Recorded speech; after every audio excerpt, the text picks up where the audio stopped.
Here are the top stories for today, August 10, 2020.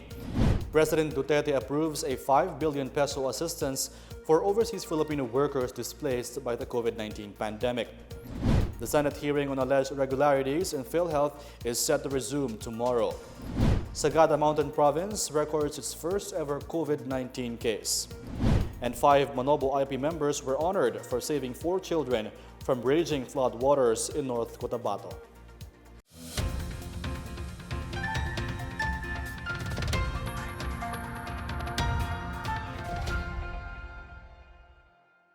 Good day, I'm Rom Dulfo. Thank you for joining us. Our top story for today, President Rodrigo Duterte has approved the release of additional 5 billion pesos for the repatriation and assistance to overseas Filipino workers or OFWs affected by COVID-19. Labor Secretary Silvestre Bello III said a big portion of the fresh funds will be released to the Overseas Workers Welfare Administration or OWA as it shoulders the cost of COVID-19 tests of arriving OFWs as well as their food and accommodation. A total of 129,491 OFWs are sent home and given assistance since May 15. For its part, the Department of Labor and Employment or DOLE also provides a one-time cash aid worth 10,000 pesos for stranded OFWs in the country. This is under DOLE's Abot Kamay ang Pagtulong or AKAP. A total of 2.5 billion pesos have already been disbursed under AKAP. Bello said the additional funding will translate to more OFWs who will benefit from the AKAP program and even more overseas workers who will be repatriated. Interior Secretary Eduardo Año assured that the government is still in control of the COVID-19 crisis even as the number of cases approached the 130,000 mark. In an interview, Año said they are still in control as they place the National Capital Region and 4 provinces under MECQ. This is to restrict the movement of the people as hospitals in the metro are becoming overwhelmed with the ongoing surge of COVID-19 cases. Under MECQ, public transportation was suspended anew and several businesses were closed to prevent or minimize the risk of transmission. The Department of Health said the MECQ period will be used to tap health workers from other regions and serve as a substitution team for those working in Metro Manila. The National Task Force Against COVID-19 emphasizes the need for aggressive contact tracing and the immediate isolation of asymptomatic and mild positive patients in preventing the further transmission of COVID-19. During the meeting with Pateros local officials, NTF Chair and Defense Secretary Delfin Lorenzana said the biggest lesson they learned while making the rounds in Metro Manila is to contact tracing and isolating positive cases from their communities. Among the challenges currently faced by Pateros is isolating positive cases which are currently on home quarantine. National Action Plan and COVID-19 Chief Implementer Carlito Galvez said they are already coordinating with MMDA to plan the transfer of these people and they will take care of the facility, food and transportation. The NTF officials also turned over some 3,000 sets of personal protective equipment or PPEs to the municipality as part of the government's continuous efforts to scale up the nation's healthcare capacity. Pateros Mayor Miguel Ponce III thanked the NTF officials for visiting the municipality and supporting the LGU's interventions against the pandemic. The remains of 4 overseas Filipino workers who died in the twin explosion in Beirut, Lebanon are set to be repatriated within this week. The Beirut blasts that are attributed to 2,750 tons of stored ammonium nitrate killed about 154 people, wounded thousands, and displaced local residents. The victims are Ardel Bustamante Maglangit from Zamboanga del Sur, Perlita Guillermo Mendoza from Ilocos Sur, Milagros Campo Sumaculon from Guimaras, and a still unnamed OFW.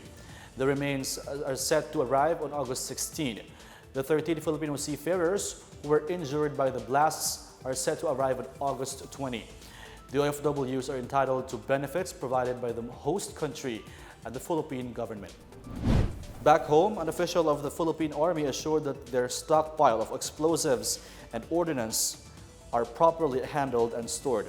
Army Commander Lieutenant General Cirilito Sobihana said the military neither store nor use ammonium nitrate since its primary use is for agriculture. Sobihana assures the public that they employ measures to avoid such incidents from happening. Navotas City is ramping up its efforts in curbing the spread of COVID-19 by strictly enforcing its quarantine protocols. Meanwhile, Manila City implements free face masks for all, saying they got the idea from other countries. More on these and other news around the metro in this report. Almost 900 MECQ violators are recorded in Navotas City as it strictly enforces measures to contain the spread of COVID-19 infections. In its latest tally, Navotas City has reached 891 violators. Most of them are caught for improperly or not wearing a mask. 38 were curfew violators, while another 38 individuals did not follow social distancing protocols. Navotas City has 1,700 active cases as of this time.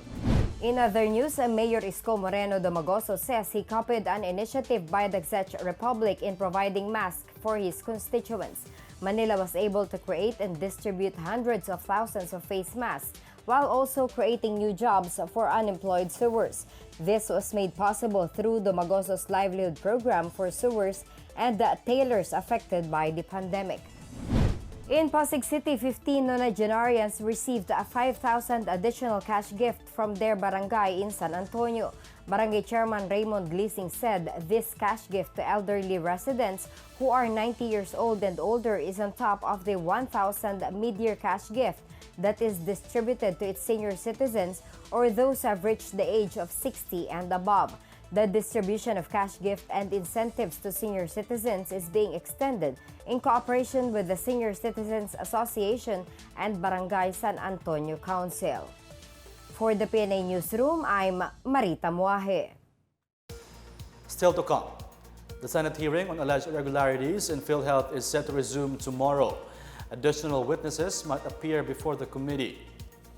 Sagada Mountain Province records its first ever COVID-19 case. More on these when the PNA Newsroom continues.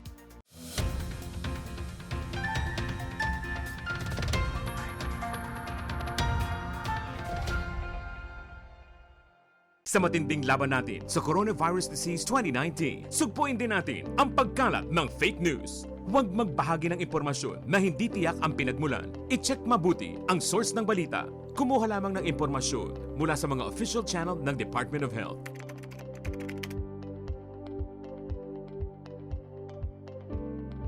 Huwag magpadala sa maling balita, basta't sama-sama at laging handa. Kaya natin to. Isang paalala mula sa DOH, PCOO, KBP at ng himpilang ito.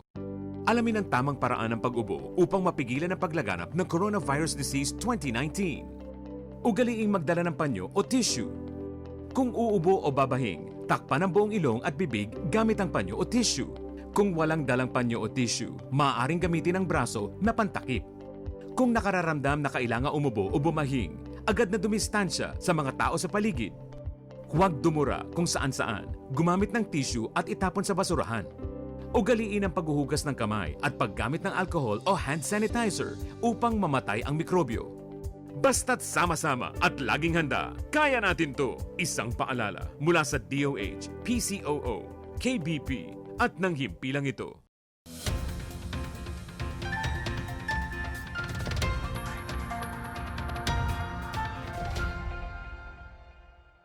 The Senate hearing on alleged irregularities in Philhealth is set to resume tomorrow, as additional witnesses might appear before the committee. Senator Panfilo Lacson earlier said the documentary evidence and testimonies presented during a Senate investigation can build a strong case against those who are involved in the case. Last Friday, Philhealth Chief Ricardo Morales sent a letter to Senate President Vicente Sotto III saying he was advised by his doctor to take a leave of absence due to undergoing treatment for lymphoma. Sotto said the plan of Morales to take a medical leave will not affect their investigation on the alleged irregularities and rampant corruption within the agency. He also rejected Morales' statement saying his privacy was breached by the release of his health condition. In February, Morales was diagnosed with cancer and has been undergoing chemotherapy. However, He continues to hold office against his doctor's advice to take a leave of absence. Senator Lacson said Morales has valid reasons not to attend the Senate hearing.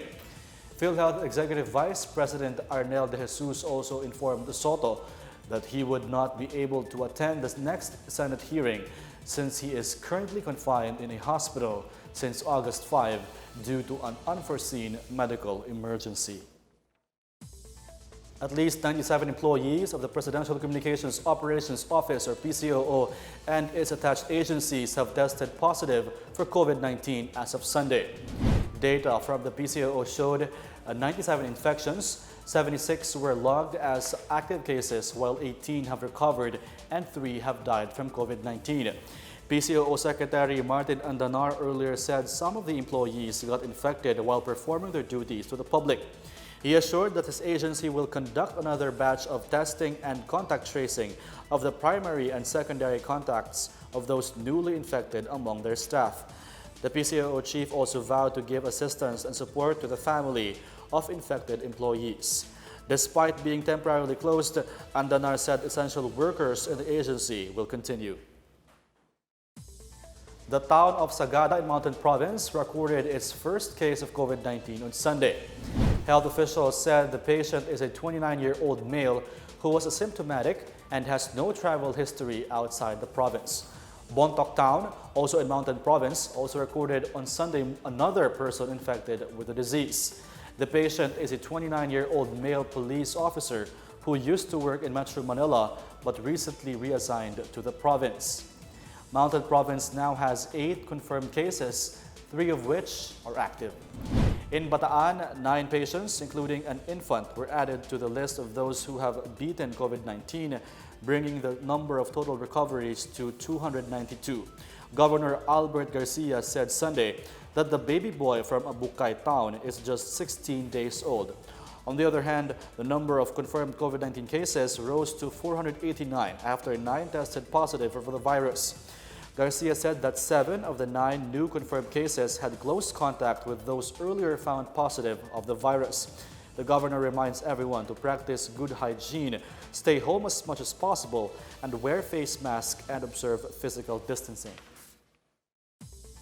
Lanao del Sur and Marawi City have reported the local transmission of COVID-19 after 21 persons were infected. South Cotabato is also investigating a possible case of local transmission of the disease. More on this and other news from the provinces in this report. After confirming that 21 persons infected with COVID-19 have no known exposure or travel history, the Interagency Task Force in Lanao del Sur and Marawi City declared on Sunday the local transmission of the disease in the province. The province and the city's IATF are now intensifying contact tracing and isolation of close contact of the confirmed cases to prevent a community spread. Meanwhile, the task force appealed to the public to strictly comply with the minimum health standards and stay at home to contain the spread of the virus. As of August 9, Lanao del Sur and Marawi City have recorded a total of 209 cases. The provincial government of South Cotabato has also launched extensive contact tracing for a COVID-19 case in Coronadal City that is being considered as possible local transmission. South Cotabato Governor Reynaldo Tamayo Jr. confirmed in a press conference Saturday that a seafarer with no recent travel history turned out positive of the disease on August 7.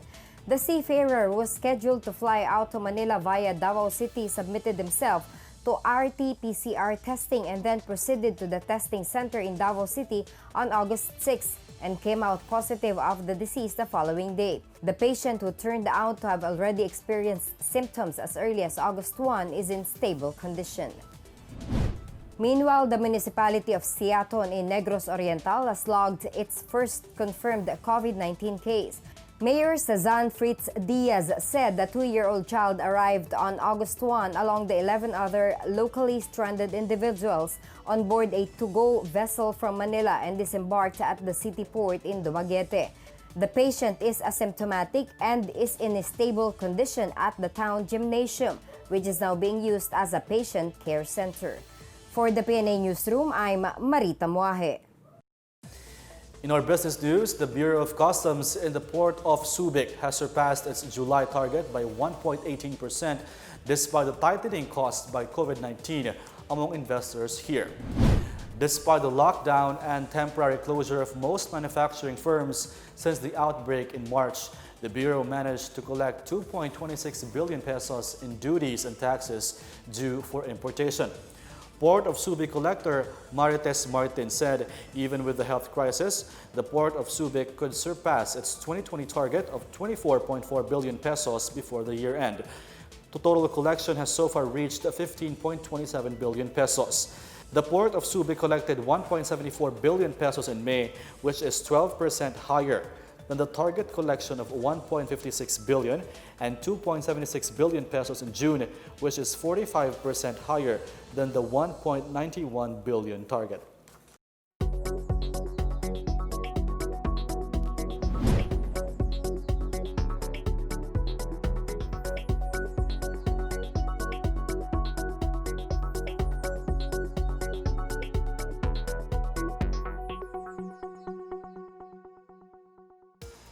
Up next, President Duterte assures stronger ties with Singapore on its 55th National Day, and 5 Manoa IP members were honored for saving 4 children from raging flood waters in North Cotabato. The PNA Newsroom returns after these reminders.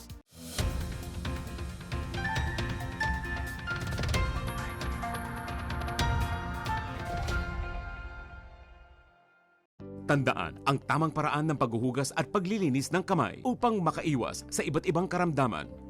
Basain ng tubig ang mga kamay at sabunin. Unang sabunin ang mga palad at ang likod ng mga kamay.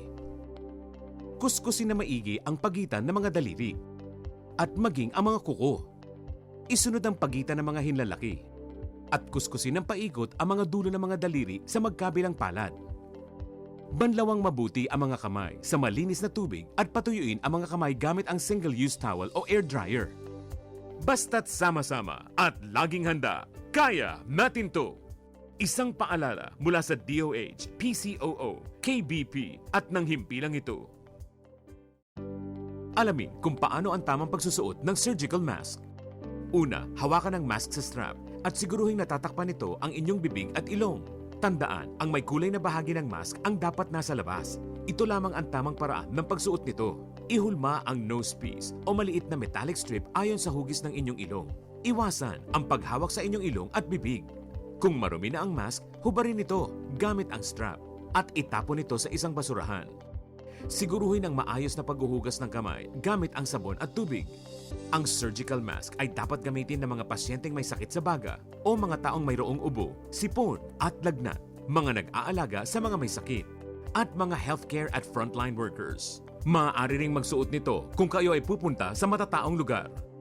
Basta't sama-sama at laging handa, kaya natin to! Isang paalala mula sa DOH, PCOO, KBP at ng himpilang ito.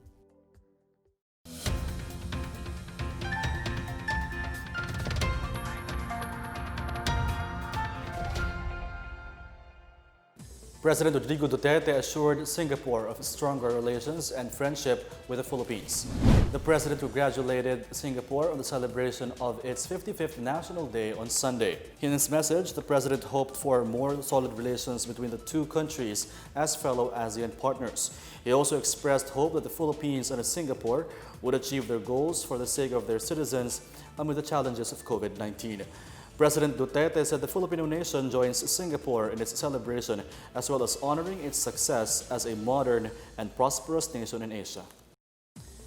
Government forces conducting security patrol in Sultan Kudarat found improvised explosive devices or IEDs in a suspected New People's Army or NPA lair on Saturday. Elements of the Army's Bravo Company responded to a report by a concerned citizen about the presence of IEDs kept in a grassy area of upland barangay Kiadsam, Senator Ninoy Aquino Town. The Army's 7th Infantry Battalion has acknowledged the help of the villagers as a major advantage for the government's approach to fighting terrorism through the whole-of-nation approach of EO70, or the Ending Local Communist Armed Conflict. The NPA in Sultan Kudarat operates in the mountains of Ninoy Aquino, Palambang, and Lebak towns. Presidential Communications Operations Office Secretary Martin Andanar on Saturday showed appreciation for the dynamic political career of former Manila Mayor Alfredo Lim, who died due to COVID-19 on Saturday. In a statement, Andanar said the nation would remember Lim for his dedication to public order and long years of public service. In a separate statement, presidential spokesperson Harry Roque hailed Lim's tough stance against criminality and drugs. Manila Mayor Francisco Domagoso on Saturday also expressed his grief over the passing of Lim, acknowledging him for the services he gave to the country and to all Manileños. The light of the clock tower of the Manila City Hall was turned off to grieve Lim's passing. Former Manila Mayor Joseph Ejercito Estrada also expressed his sadness over Lim's death, saying they have the same aspiration to give the poor a better life. Meanwhile, for Manila Apostolic Administrator Bishop Broderick Pabilio, Lim has done many things in the country and in the city of Manila. Lim was a police officer before he entered politics. Lim served as a mayor of Manila from 1992 to 1998 and from 2007 to 2013. He also became senator and interior secretary. Lim was also former chief of the National Bureau of Investigation, or NBI. He died at 90 years of age. 5 members of the Manoa Indigenous Peoples were recognized by Governor Nancy Catamco on Saturday for performing classic and heroic acts during a flood in North Cotabato. The 5 Manoa saved 4 girls, 2 of which were swept by a strong current following heavy downpour in Makilala on Friday afternoon. Catamco honored Cesar Pampangan, Nobinloy Laresa, Richard Cuenca, Julius Onto, and Ramses Damali after the rescue efforts went viral on social media. Aside from recognition and honors, the 5 men earned employment as members of the North Cotabato Provincial Rescue Team. Catamco also extended help to the parents of the rescued girls by giving them financial aid. The girls are now recuperating in a hospital in Makilala town. Tourism Chief Bernadette Romulo Puyat is reminding hotels operating under all levels of community quarantine to strictly follow the health and safety protocols it set for accommodation establishments. In a letter to Tourism Congress of the Philippines President Jose Clemente III, Romulo Puyat said the government understands the challenges faced by businesses amid the pandemic. However, she underscored that the health and safety of guests and employees should remain the primary consideration. She warned that the DOT would revoke the certificates of authority to operate of hotels found violating the guidelines. The reminder came after a hotel in Pasay reportedly allowed its guests to loiter at the lobby without protective gear for hours while they waited for vacant rooms. The official said the hotel should have referred the guests to other accommodation establishments if they were overbooked. Here's an update in our community billboard. The Professional Regulation Commission, or PRC, postpones the licensure examinations scheduled this year due to the COVID-19 pandemic. These are the Chemical Engineers Licensure Examination, Naval Architects and Marine Engineers Licensure Examination, Metallurgical Engineers Licensure Exam, CPA Licensure Exam, Licensure Examination for Optometrists, both written and practical, Special Certification Examination in Ocular Pharmacology, Chemists Licensure Exam, Chemical Technicians Licensure Exam, Electronics Engineers, Electronic Technicians, Geodetic Engineers, Fisheries Technologists Licensure Examination, Customs Brokers Licensure Exam, and Agriculturists Licensure Examination. The said examinations will be held next year.